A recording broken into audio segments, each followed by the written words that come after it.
Donc, dans les deux dernières réalisations couplées que nous avons sur la surélévation, Léo Garros, alors on ne s'est pas vu, je crois qu'il y a quelques personnes qui ont du mal à accéder à l'amphi, mais qui doivent être arrivées maintenant, qui sont avec nous.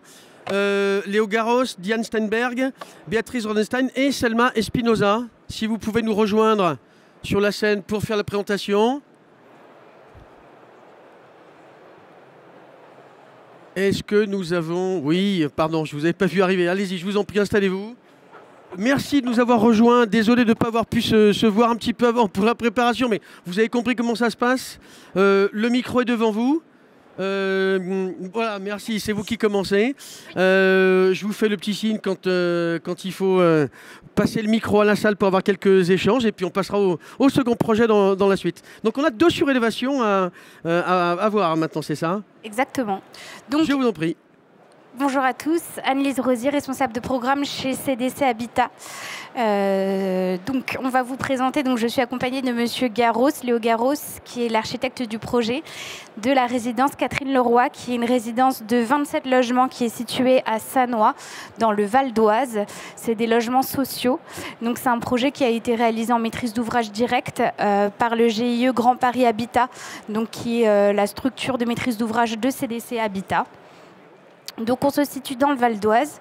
On avait une résidence, CDC Habitat a une résidence qui s'appelle la résidence Bel Air, qui est donc constituée de ces 5 bâtiments que vous voyez derrière moi. Et cette résidence de 140 logements a été réhabilitée en 2020. Et on s'est rendu compte qu'on avait une dalle qui était vierge, qui abrite donc le parking souterrain de cette résidence sur laquelle on a décidé donc de densifier cette résidence. On est en quartier prioritaire politique de la ville. Et on est venu nous créer 27 logements qui sont répartis donc sur 2 bâtiments, tout bois, en R+2. Donc on a des typologies de logements qui vont du R+1 qui vont du T1 au T3. C'est un programme qui est ambitieux puisqu'on en reparlera plus tard, mais on répond à de nombreux labels et certifications. On est donc NF Habitat HQE, on a des labels BBCA bas carbone, on a un niveau de performance E3C2 sur le label E+, C-, et on répond donc aux exigences de la RE 2020, seuil 2028. Je vais laisser la parole à M. Garros. Oui, bonjour, donc Léo Garros, architecte de l'atelier 15.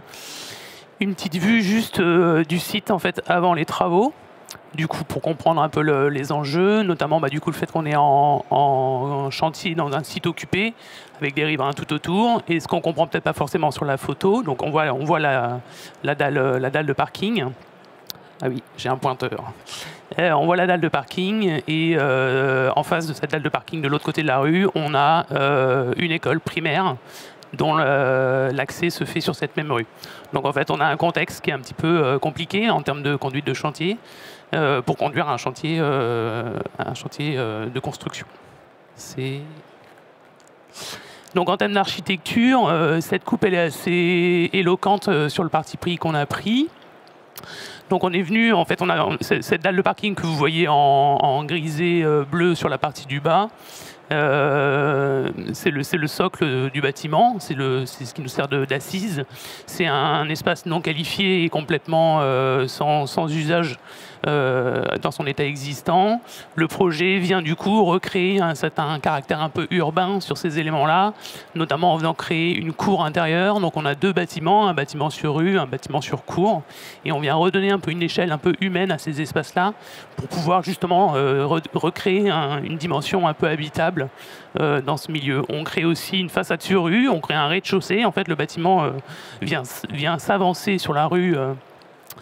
Donc on voyait sur la photo juste avant, pour venir recréer un peu de caractère urbain. En termes de construction, on prend des partis pris bioclimatiques. Donc on a des bâtiments qui sont relativement peu épais en termes de gabarit, ce qui fait que tous les logements sont disposés de manière à avoir des vues traversantes. On est sur des petites typologies de logements, ça va du T1 au T3, mais même le T1, donc même le studio, est un logement traversant dans nos configurations.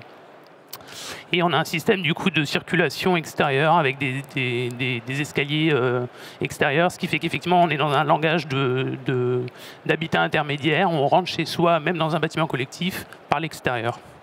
Donc là on a une vue un peu de la cour à l'intérieur qui est recréée entre les deux bâtiments. Tous les logements ont une extension sur l'extérieur, un espace privatif qui est traité avec un balcon, une loggia ou une terrasse, et qui vient aussi dessiner toute la façade et vient créer une façade un peu épaisse sur la rue, qui est une façade qui est complètement habitée et appropriable. Donc voilà un peu les vues à l'intérieur, ce système de façade un peu épaisse avec les balcons, les espaces intérieurs qui se prolongent vraiment vers l'extérieur, pour vraiment avoir une qualité d'habitat optimale.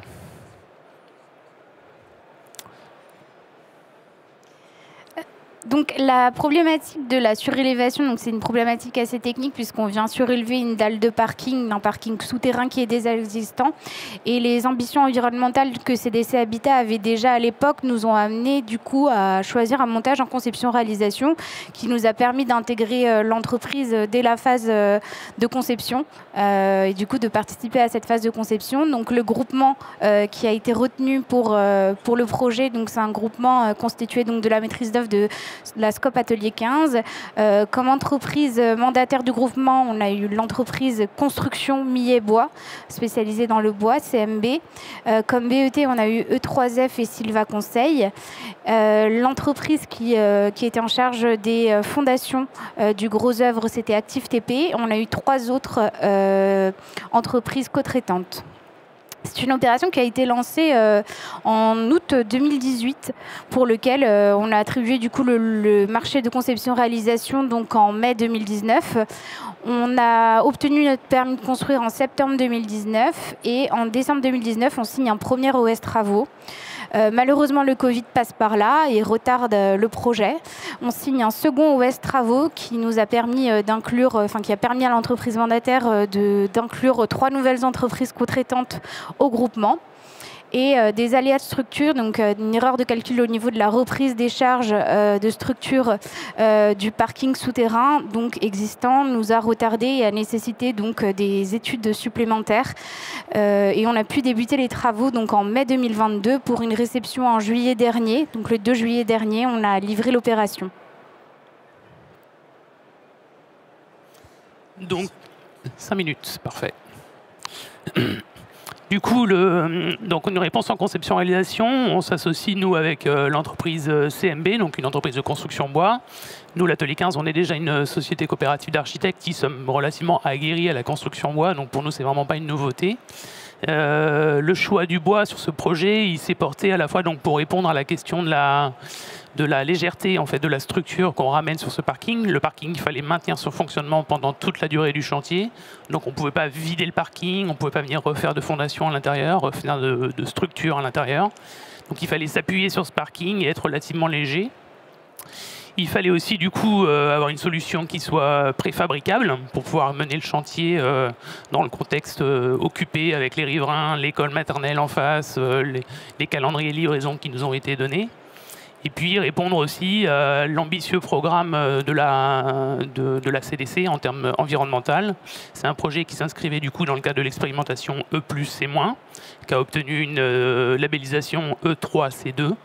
On est aussi bâtiment bas carbone, avec un assez bon niveau. On est dans le plancher haut du label. Et une anticipation du coup sur la RE 2020, puisqu'on avait un niveau RT 2012 qui était relativement performant. Et donc vraiment la totalité du bâtiment qui est en structure bois, avec un système de façade ossature bois et de portique intérieur poteau-poutre. Initialement, pour la petite histoire, la réponse au concours, elle est faite avec CMB sur un schéma de modulaire 3D. Donc des modules un peu comme des espèces d'algeco en bois qu'on empilerait les uns sur les autres avec la finition à l'intérieur, le sol souple, le BA13, la peinture, les meubles. Finalement, c'est un système plutôt préfabriqué en 2D qui est retenu pour l'exécution. CMB s'associe du coup avec le fabricant de murs ossature bois, Cibois, qui propose un produit qui est assez intéressant, en tout cas en termes de préfabrication, parce que il est équipé du parement extérieur, donc il y a la vêture extérieure qui est déjà en place, et il est équipé aussi des menuiseries extérieures. Donc on a des murs qui arrivent extrêmement finis sur le chantier et qui sortent de l'atelier. Donc voilà un peu quelques images de la construction. Donc on a ces blocs qui sont assemblés relativement rapidement sur le chantier. Chaque pan de mur tient sur un camion. La conception même du projet était de toute façon plus ou moins calibrée sur une trame de camion, puisque dès le début, on avait l'idée que c'était soit des modules 3D, soit des panneaux 2D qui arrivaient sur le chantier préfabriqués. La préfabrication est allée assez loin. On est allé même jusqu'à préfabriquer les piles de loggia qu'on est allé mettre en ouvrage rapporté pour les balcons dans la cour. Donc il y a vraiment une logique de travail en atelier qui était assez poussée sur ce projet. Ça a plein d'atouts, la construction hors site évidemment. Bon, je pense qu'on n'apprend pas grand-chose à la plupart de l'auditoire qui est ici, mais c'est effectivement donc un temps d'intervention qui est réduit sur site. C'est une optimisation de la qualité de l'exécution et notamment une qualité d'enveloppe qui est quand même remarquable, notamment avec ce type de produit préfabriqué de chez Cibois. C'est un hors d'air qui obtient très rapidement, donc on a un chantier qui est relativement sec rapidement pour intervenir à l'intérieur. On est vraiment sur une logique de filière sèche poussée au maximum. Donc on a vraiment un chantier qui en plus de ça est propre et qui est éloigné des problématiques de prise d'eau et de désordre en période de chantier. En termes de construction, un petit peu, c'est à la fois la question de la préfabrication et la question de venir s'appuyer sur un parking qui a déjà sa trame constructive. C'est forcément se mettre aussi dans une rationalité constructive pour ce qui est au-dessus, qui est extrêmement tramé, donc avec un système poteau-poutre assez serré, mais qui finalement vient aussi donner une certaine forme de souplesse dans laquelle tout le cloisonnement intérieur est réalisé donc en cloison non porteuse. On vient redessiner les logements dans ces volumes-là, et on peut même imaginer, qui sait, que dans 25 ans, 50 ans, si on veut un peu modifier l'intérieur, on pourrait le faire sans trop atteindre la structure. Quelques petits éléments financiers. Rapidement, donc le projet, le montant du marché de conception-réalisation, il était de 3 717 000 euros hors taxe. Donc ça revient à 2 600 euros par mètre carré de chab, honoraires inclus. C'est un projet, donc notre emplacement en QPV nous a permis de retenir un financement PLS pour l'ensemble des logements. On a été subventionné par la région Île-de-France et on a également des prêts qui sont bonifiés grâce à nos taux, à nos résultats sur la labellisation plus et moins, donc le niveau E3C2, et on a mis 25% de fonds propres. Rapidement également sur les performances de l'opération. Donc on répond à des enjeux énergétiques, environnementaux et sociétaux. On utilise des matériaux bas carbone, le bois. C'est également de la sobriété énergétique. On est raccordé au réseau de chaleur urbain. C'est une conception qui est bioclimatique puisque l'ensemble des logements, comme ça a été dit, ils sont traversants et ils disposent tous d'un espace extérieur. Et on vient lutter contre l'artificialisation des sols puisqu'on vient densifier sur notre patrimoine CDC Habitat. Dernière chose, c'est un projet qui rentre dans le pacte Fibois qu'on a avec CDC Habitat et le pacte Fibois. Et le seuil déjà RE 2028, on ne le voyait pas ce que c'était derrière vous, mais on en a déjà parlé. On sait qu'en bâtiment bois, on atteint déjà facilement les seuils RE 2028. J'ai le temps de mettre un dernier petit mot. Un petit mot. Très rapide, juste pour dire du coup que c'est pour nous c'est une expérience assez intéressante aussi de réflexion sur la raréfaction du foncier, donc cette question de la densification et le réemploi effectivement d'ouvrages existants par la surélévation.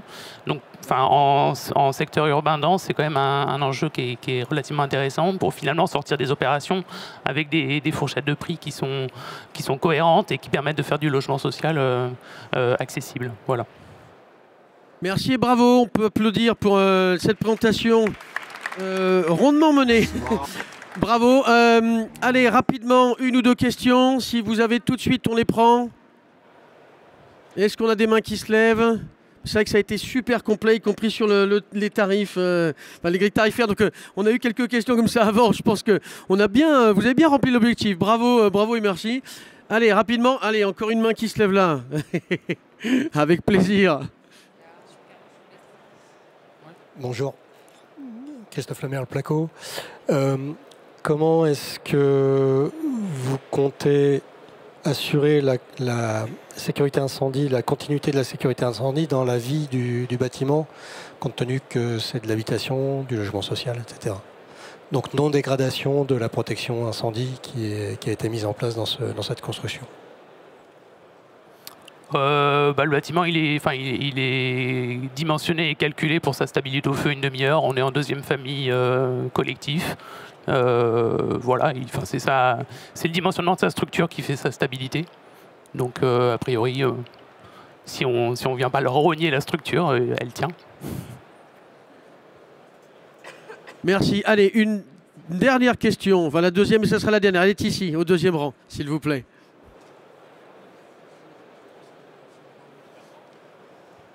Oui, bonjour.